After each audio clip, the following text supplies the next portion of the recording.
નમસ્કાર વિદ્યાર્થી મિત્રો, એજ્યુટેકનો ચેનલમાં આપનું સ્વાગત છે। આજે આપણે ધોરણ 10 વિષય ગણિતની અંદર પ્રકરણ નંબર 13 જે છે આંકડાશાસ્ત્ર તે જોવાનું છે।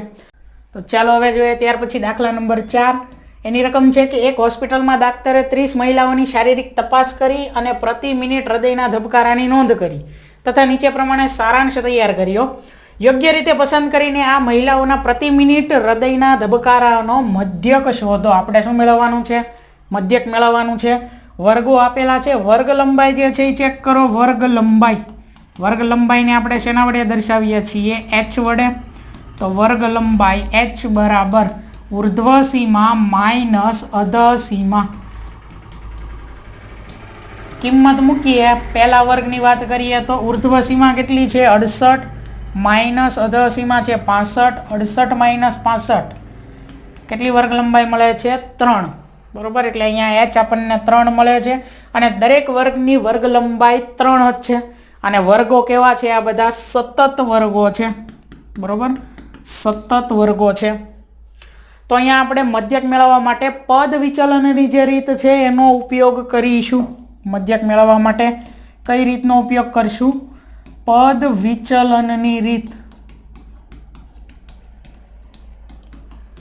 બરોબર। ચાલો, તો અહીં અગાઉથી વર્ગો, આવૃત્તિ અને મધ્ય કિંમત આટલી વસ્તુ લખેલી છે બરોબર। કારણ કે આ વસ્તુ તમને હવે ખબર છે, આપણે પદ વિચલન, ધારેલા મધ્યકની રીત કે પછી સીધી અથવા તો પ્રત્યક્ષ રીત, કોઈ પણ રીતથી મધ્યક મેળવીએ, આ 3 વસ્તુ કમ્પલસરી એમાં આવશે બરોબર। તો જુઓ, વર્ગો જે કંઈ આપ્યા છે એ લખેલા છે, આવૃત્તિ જે આપી છે એ લખેલી છે, મધ્ય કિંમત કઈ રીતે મળે છે? અધઃ સીમા અને ઉર્ધ્વ સીમાનો સરવાળો અને એના અડધા। જેમ કે અહીં પહેલા વર્ગની વાત કરીએ તો પહેલો વર્ગ જે છે 65 થી 68 એની જો આપણે મધ્ય કિંમત મેળવવી હોય તો મધ્ય કિંમત કયા વર્ગની? 65 થી 68ની। તો બંનેનો સરવાળો કરવાનો છે, 65 પ્લસ 68 અને એના છેદમાં 2। 65 પ્લસ 68 60 પ્લસ 60 120, 8 128 ને બીજા 5 133 છેદમાં 2। 132 જે છે એના અડધા 66 થાય છે, તો 133 ના અડધા કેટલા થશે? તો કે 66.5 બરોબર। અહીંયા 0.5 આવશે, પોઈન્ટમાં આવશે મધ્ય કિંમત। શું કામ? કારણ કે એકી સંખ્યા છે। તો આ જે મળીને આપણને x1 મળ્યું, આને આપણે x1 કહી શકીએ, એટલે કે પહેલી મધ્ય કિંમત। બીજી મધ્ય કિંમત કઈ રીતે મળે? જો x2 જેને કહેવાશે, તો 68 પ્લસ 71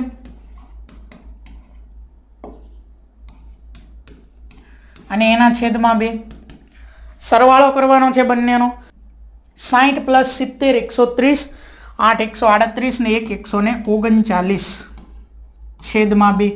140 ના અડધા 70 થાય, તો 139 ના અડધા 69.5 થાય બરોબર। તો આ મળ્યું આપણને x2। તો આ રીતે આપણે મધ્ય કિંમત મેળવવાની છે। પોઈન્ટમાં છે એટલે થોડીક અઘરી લાગી શકે બરોબર, પણ ભાગાકાર કરો તો જવાબ મળી જાય। એટલે પહેલી મધ્ય કિંમત 66.5 થઈ। હવે બધે વર્ગ લંબાઈ એટલે h, એ તો સરખું જ છે ને। h કેટલું છે દરેકમાં? h કેટલું છે? 3 છે। તો બધામાં 3 ઉમેરતા જાવ વારા ફરતી। 66 ને 3 69, પાછળ 0.5 બધામાં આવશે, તો 69.5, ત્યાર પછી 72.5, 75, ત્યાર પછી 78.5, 81.5 અને 84.5 બરોબર। લાગે છે અઘરું, પણ છે નહીં, યાદ રાખજો ખાસ।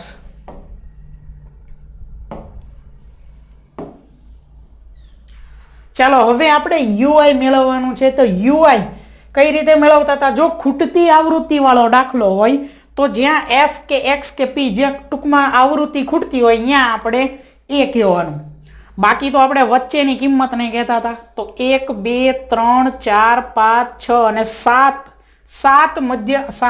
મધ્ય કિંમત આપેલી છે, એમાંથી બરોબર વચ્ચેની જે મધ્ય કિંમત છે એને આપણે શું કહી દેવી? a કહી દેવી બરોબર।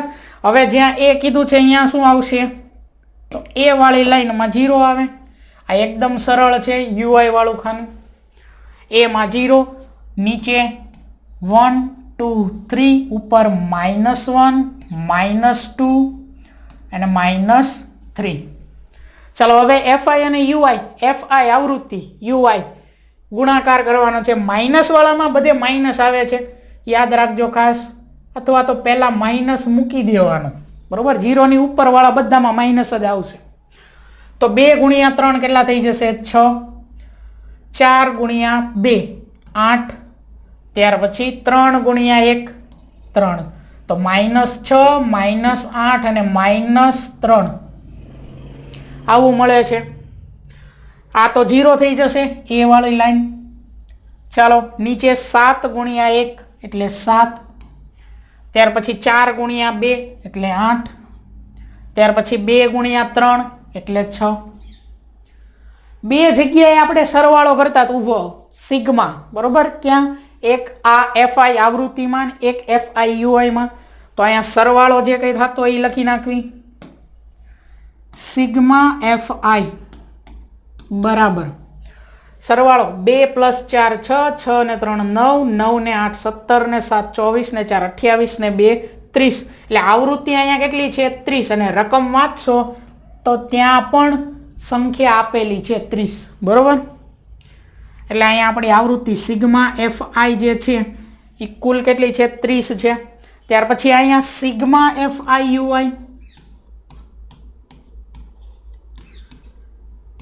ભલે દેખાવમાં આપણને અઘરું લાગી શકે માઇનસ ને પ્લસ વાળું, પણ આપણે શું કરતા હતા? જેટલા માઇનસ છે એનો સરવાળો અલગ લેતા હતા. એમાં પહેલા એક માઇનસ મૂકી દેતા હતા, પછી સરવાળો કરતા હતા. 8 ને 6 14 ને 3 17 એટલે -17. પ્લસ વાળાનો અલગથી સરવાળો, એમાં એક પહેલા પ્લસ મૂકી દેતા હતા. 8 ને 6 14, 14 ને 6 20 ને 1 21 એટલે બધી પ્લસ ધન સંખ્યાનો સરવાળો 21 મળ્યો. -17 અને +21 મોટું કોણ છે?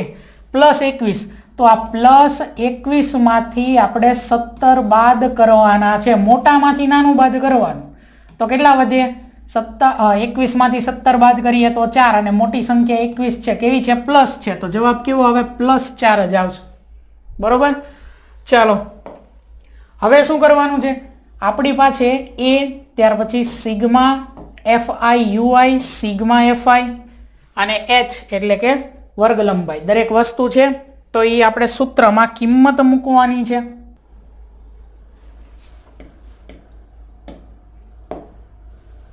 સૌથી પહેલા તો H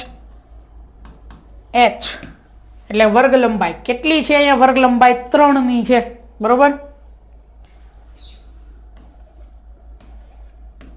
ત્યાર પછી સિગ્મા FI કેટલું છે? 30. Sigma FI UI 4. ત્યાર પછી A આપણે કોને કીધું છે? 75.5 ને, એટલે અહીંયા આગળ આવશે 75.5, બરોબર. આટલી વસ્તુ આપણે સૂત્રમાં મૂકવાની છે. ચાલો હવે સૂત્ર લખી નાખીએ. પદ વિચલનની રીત છે. સૂત્ર શું થશે? x બાર બરાબર A plus sigma FI UI છેદમાં સિગ્મા FI અને એને ગુણ્યા H. કિંમત મૂકીએ તો A ની કિંમત કેટલી છે? 75.5 plus sigma FI UI. Sigma FI UI કેટલા છે? 4 છેદમાં સિગ્મા FI કેટલા છે? 30 ગુણ્યા H કેટલા છે? 3. ચાલો આગળ. છેદ ઉડાડવા હોય તો ઉડાડી શકીએ, નહીતર આમ પણ આપણે અંશમાં ગુણાકાર કરીને પછી ભાગાકાર કરી શકીએ, બરોબર. તો 75.5 એમ નામ રાખવાના છે પ્લસ 4 ગુણ્યા 3 કેટલા થઈ જશે? 12 અને 12 ભાગ્યા 30, બરોબર. ભાગાકાર કરવી 12 ભાગ્યા 30. પહેલા તો ભાગ ન ચાલે, એટલે શું કરવાનું? પોઈન્ટ મૂકી અને અહીંયા 0 અને અહીંયા છે પોઈન્ટ. આ પોઈન્ટ આગળ કાંઈ નથી તો 0. તો 3 ગુણ્યા 4 12 થાય તો 30 ચોક કેટલા થઈ જશે 120 થઈ જશે એટલે 0.4 આવ્યો ભાગાકાર. તો 75.5 પ્લસ કેટલા આપેલા છે 0.4. તો આનો સરવાળો શું થઈ જશે 75.5 અને 0.4 નો સરવાળો આપણે કરવાનો છે. 5 ને 4 9 પોઈન્ટ નીચે પોઈન્ટ 5 એમ નામ 7 એમ નામ તો કેટલા થઈ જશે 75.9 બરોબર. તો આપણો મધ્યક આપણને કેટલો મળે છે 75.9 મળે છે. અને કઈ રીતથી મેળવેલો છે આપણે મધ્યક તો પદ વિચલનની રીતથી મેળવેલો છે. ખાસ યાદ રાખજો બરોબર. ફરીવાર જોઈ લો.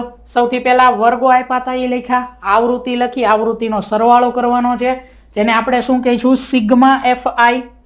ત્યાર પછી મધ્ય કિંમત કઈ રીતે મળશે વર્ગો જે વર્ગ કઈ આપ્યો છે એ વર્ગની અધસીમા અને ઉર્ધ્વ સીમાનો સરવાળો અને એના અડધા. ત્યાર પછી મધ્ય કિંમતમાંથી કોઈ પણ એકને આપણે a કહેવાનો છે. ત્યાં આપણે ui માં 0 મૂકશું, પદ વિચલનની રીત છે એટલે ui આવશે, ત્યાં 0 મૂકશું, ઉપર -1 -2 -3 નીચે 1 2 અને 3 fiui આવશે. 0 ની ઉપર બધા માઇનસ જે છે એનો આપણે સરવાળો અલગથી કરશું પણ પહેલા એક માઇનસ મૂકી દઈશું. પ્લસનો સરવાળો અલગથી પ્લસ મૂકી દઈશું પહેલા. પછી જે કંઈ સરવાળા મળ્યા હોય એમાં મોટામાંથી નાનું બાદ કરીને મોટાની નિશાની મૂકશું એટલે સિગ્મા fiui મળી જશે બરોબર. આ fiui તો આપણને ખબર છે આવૃત્તિ અને ui નો ગુણાકાર છે.